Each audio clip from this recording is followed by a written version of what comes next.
2024 লোকসভা ভোটে উত্তর ভারত বিজেপির তো দক্ষিণ ভারত ইন্ডিয়া জোট বা কংগ্রেস জোটের। দক্ষিণ ভারতের নিয়ে চর্চা মাঝে মাঝে হয় ভোটের সময়, তাছাড়া বিশেষভাবে কখনোই হিন্দি বলয়ে দক্ষিণ ভারত নিয়ে চর্চা করে না। বাঙালিরা করে, কারণ বাঙালির অনেক মানুষের জীবিকা নির্বাহ হয় এই দক্ষিণ ভারতের তামিল, তেলেগু, কেরালা থেকে। তাই তো বাঙালিরা বেশ আলোচনায় রাখে দক্ষিণ ভারতের রাজ্যগুলিকে নিয়ে। আর এক সময় আলোচনায় আসে যদি কারোর ইমার্জেন্সি ডক্টর প্রয়োজন হয়, তাহলে ঈশ্বর কাউকে এমন ইমার্জেন্সিতে না ফেলুক। তাছাড়া যুব সমাজ চেনে দক্ষিণ ভারতের হিরো হিরোইন তাদের সিনেমার মাধ্যমে, ব্যাস। আর এই রাজ্যগুলির কালচার, ভাষা, খাবার, মানুষজন সম্বন্ধে প্রায় সকলেই অজানা। তবে একটা সময় চর্চায় থাকে হিন্দি বলয়েও, সেটি হলো লোকসভা ভোটের সময়ে। আর এ আলোচনায় তো রাখতেই হবে ভোট বলে কথা। দক্ষিণের রাজ্যগুলিতে মোট লোকসভার আসন 132টি, পুরো বৃহৎ দক্ষিণ রাজ্য ধরে, যার মধ্যে তামিলনাড়ুতে 39টি আসন, কর্ণাটকে 28টি আসন, অন্ধ্রপ্রদেশের আসন সংখ্যা 25টি, কেরালা আসন সংখ্যা 20টি, তেলেঙ্গানা আসন সংখ্যা 17টি।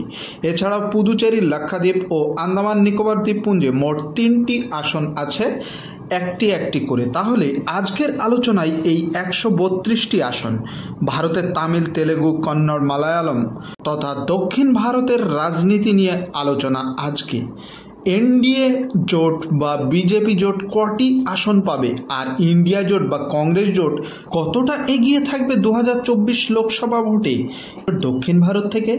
আলোচনার প্রথম রাজ্য তেলেঙ্গানা। গত লোকসভা ভোটে এই রাজ্য থেকে ভারতীয় জনতা পার্টি জি কিষাণ রেড্ডির নেতৃত্বে ভোটের ময়দানে নামেন আর 4টি আসনে জয়ী হয়, তুলনামূলক বিশাল সাফল্য।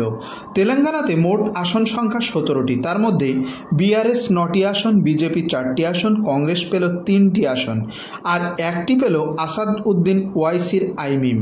ব্যাস, তারপর বেশ ভালোই কাটলো। তবে বাদ সাধল 2023 সালের বিধানসভা ভোট, আর এখানে বিধানসভায় হারল বিআরএস, জিতল ইন্ডিয়ান ন্যাশনাল কংগ্রেস।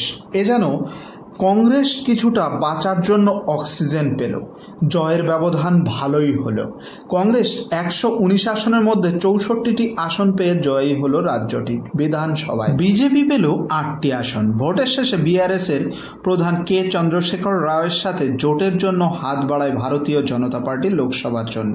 তবে বিআরএস এই প্রস্তাবে রাজি হয়নি, যার ফলে ভারতীয় জনতা পার্টির জেতা 4 আসন, আদিলাবাদ, করিমনগর, নিজামাবাদ, সেকেন্দ্রাবাদ, এই 4 আসনের মধ্যে 2024-এ শুধু আদিলাবাদ জিততে পারে বিজেপি। বাদ বাকি 3 আসন হাতছাড়া হচ্ছে। 17টি আসনের মধ্যে এই বছরে কংগ্রেস জোট জিততে পারে 11টি আসন, 4টি আসন পেতে পারে বিআরএস, 1টি করে পাওয়ার সম্ভাবনা আছে বিজেপি এবং আইমিম পার্টি। তাহলে বিজেপি পেতে পারে আদিলাবাদ আসনটি। দক্ষিণ ভারতের সবথেকে বড় রাজ্য তামিলনাড়ু, মোট আসন সংখ্যা 39টি।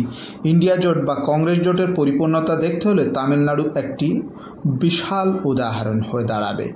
গত লোকসভায় তামিলনাড়ুতে এডিএমকে অর্থাৎ জয়ললিতার পার্টির সাথে জোটে লড়েছিল ভারতীয় জনতা পার্টি। তবে ফলাফল সকলের সম্মুখে 39টি আসনের মধ্যে মাত্র 1টি আসন জয় হয়েছিল, থেনি লোকসভার আসনটি। এবছরে বিজেপি এবং এডিএমকের জোটে ভাঙন ধরেছে এবং আলাদা আলাদা লড়ছে। ভারতীয় জনতা পার্টির হয়ে লড়াইয়ের ময়দানে নেমেছেন প্রাক্তন আইপিএস কে আন্নামালাই, যিনি মাত্র 30 বছর বয়সেই আইপিএসের চাকরিতে রিজাইন দিয়ে যুক্ত হয়েছেন তামিলনাড়ুতে ভারতীয় জনতা পার্টির লিডার হয়ে। ভোটের হাওয়া কতটা ঘুরেছে তা সময়েই বোঝা যাবে। তবে বর্তমানে উনি কোয়েম্বাটুরের আসন থেকে ভোটের ময়দানে লড়বেন লোকসভা ভোটে। গত বছরে এখানে ডিএমকে বা কংগ্রেস জোটের হয়ে সিপিআইএম জিতেছিল প্রায় 1,76,000 ভোটে। 2019-এর লোকসভার সময়ে সিপিআইএম থেকে কংগ্রেস জোটে লড়ে 1,76,000 ভোটে লিড দিয়েছিল। সেই কোয়েম্বাটুর থেকে এবার লড়ছেন কে আন্নামালাই বিজেপির লিডার হয়ে। আর এখনো পর্যন্ত যা পরিস্থিতি, আন্নামালাই এখান থেকে হারবেন। সাথে গত বছরের এডিএমকের জেতা আসন থেনি আসনটিও হারবে। তাহলে তামিলনাড়ুতে ইন্ডিয়া জোট বা কংগ্রেস জোট এই বছরে 39টি আসনই পাওয়ার চান্স রয়েছে। গতবার পেয়েছিল 38টি আসন, যার মধ্যে ডিএমকে 24, কংগ্রেস 8, সিপিআই 2, সিপিআইএম 2 ও অন্যান্য জোট সঙ্গী 2টি। কংগ্রেস এখান থেকে ভালো লিড নেবে 2024 লোকসভায়, 39-39 হওয়ারই চান্স বেশি। পরের রাজ্য কেরালা, একমাত্র সিপিআইএম শাসিত রাজ্য। এখানে লোকসভায় মোট আসন সংখ্যা 20টি। গত বছরে এখান থেকে লোকসভার আসন সংখ্যায় কংগ্রেস জোট 20টি আসনেই জয়ী হয়েছিল। আর পরিস্থিতি 2024 সালেও সেই একই রকমের। এই রাজ্যে কোনো ভাঙা গড়ার খেলা নেই, সেই আগের মতোই আছে পরিস্থিতি। তাই স্বভাবতই বলা যায় এই রাজ্যে গতবারের মতো এই বছরেও 20-20 হবে। তবে এখান থেকে এই বছরে ভারতীয় জনতা পার্টি বেশ ভোট পাবে। শতাংশের হারে সেটি হয়তো 15%-এর কাছাকাছি চলে যেতে পারে। পরের রাজ্য অন্ধ্রপ্রদেশ, এখানে কংগ্রেসের ঝুলি খালি। এখানে এবছরেও কংগ্রেসের কোনো অপশনই নেই, আর বিজেপিও গত বছরে খালি হাতেই ছিল। এই রাজ্য থেকে কত বড় নেতা ওয়াইএস জগনমোহন রেড্ডি, যে কেন্দ্রীয় কোনো দলকে খাতায় খুলতে দেয়নি। তবে সময় বদলেছে, জনগণের মত বদলেছে, সাথে নেতাদেরও পদ বদলেছে। মনোমালিন্য ভুলে তেলেগু দেশম পার্টির প্রধান, যিনি পূর্বের মুখ্যমন্ত্রী এন চন্দ্রবাবু নাইডু, ভারতীয় জনতা পার্টি এবং জনসেনা পার্টির প্রধান দক্ষিণের স্টাইলিশ হিরো পবন কল্যাণ জোট হয়েছে বিজেপি বা ভারতীয় জনতা পার্টির সাথে জোট, যার ফলে এখান থেকে এনডিএ বা বিজেপি জোট হারা ময়দানে আবার লড়াই করার মতো পরিস্থিতি তৈরি করে নিয়েছে। অন্ধ্রপ্রদেশে মোট আসন সংখ্যা 25টি, যার মধ্যে গত লোকসভা ভোটে 22টি আসন পেয়েছিল ওয়াইএসআরসিপি পার্টি, যার মুখ্যমন্ত্রী ওয়াইএস জগনমোহন রেড্ডি, আর টিডিপি পেয়েছিল 3টি আসন। তবে এখান থেকে ভারতীয় জনতা পার্টি জোটের নৌকার পালে হাওয়া লাগার মতো বেশ কিছুটা এগিয়ে নিয়ে যাবে, যার ফলে এখান থেকে দেখা যাচ্ছে এই বছর বিশাখাপত্তনম, বাপাতলা, শ্রীকাকুলামের মতো লোকসভা আসনগুলো হাতছাড়া হতে পারে ওয়াইএস জগনমোহন রেড্ডির। আবার বিজয়ওয়াড়া এবং গুন্টুর লোকসভা দুটি টিডিপি হারতে পারে। তবে এখান থেকে বেশ ভাঙাগড়া হওয়ার চান্স রয়েছে, যার ফলে এখনও পর্যন্ত দেখা যাচ্ছে এখান থেকে বিজেপি বা এনডিএ জোট 2024 লোকসভা ভোটে 6 থেকে 7টি আসন পেতে পারে, অর্থাৎ ওয়াইএসআরসিপি 22 থেকে কমে 18 হতে পারে, আর এনডিএ জোট 0 থেকে বেড়ে হতে পারে 7।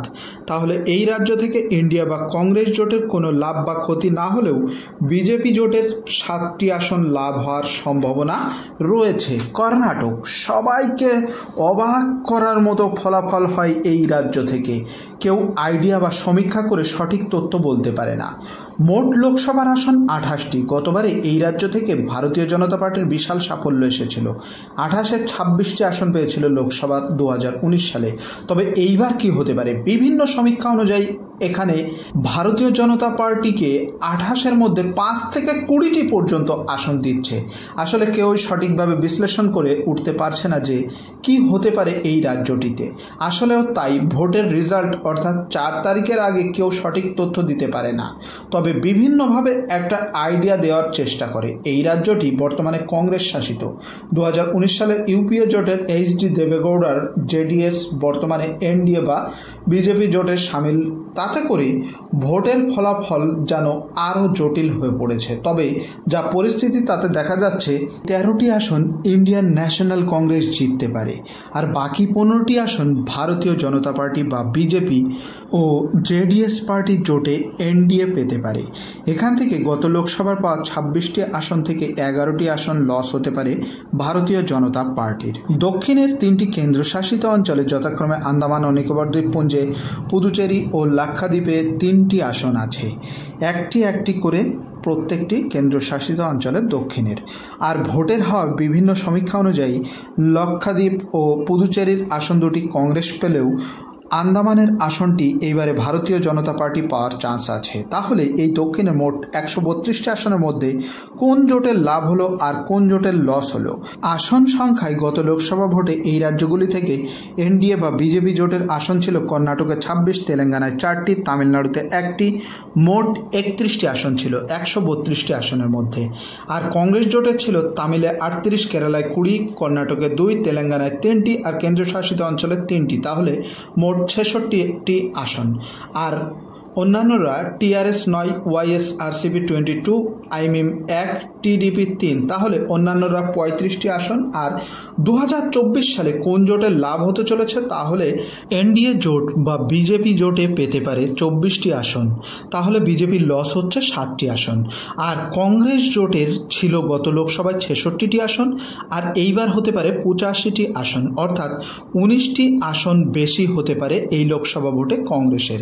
দক্ষিণ ভারতে বেশ খানিকটা এগিয়ে থাকছে কংগ্রেস, গত লোকসভা ভোটের থেকেও বেশ খানিকটা এগিয়ে। এইসব রাজ্য থেকে কংগ্রেস জোট ভালো ফল করলেও সরকার গড়ার জন্য কাঙ্ক্ষিত 272 আসন কোন দল পূরণ করতে পারবে তা দেখার জন্য আমাদের সারা দেশের জনগণের 4 তারিখ পর্যন্ত অপেক্ষা করতে হবে। সুচিন্তিত কমেন্ট করে জানান, এই রাজ্যগুলির থেকে পরিসংখ্যান এমনটাই হতে চলেছে, না আপনার আরও বৃহৎ বিশ্লেষণের মাধ্যমে আসন বাড়া কমা হতে পারে। আজ এই পর্যন্ত। ভিডিও ভালো লাগলে প্লিজ একটি লাইক করে দেবেন, শেয়ার উইথ ইয়োর প্রিয়জন, please subscribe my channel. Okay, thank you for watching my video.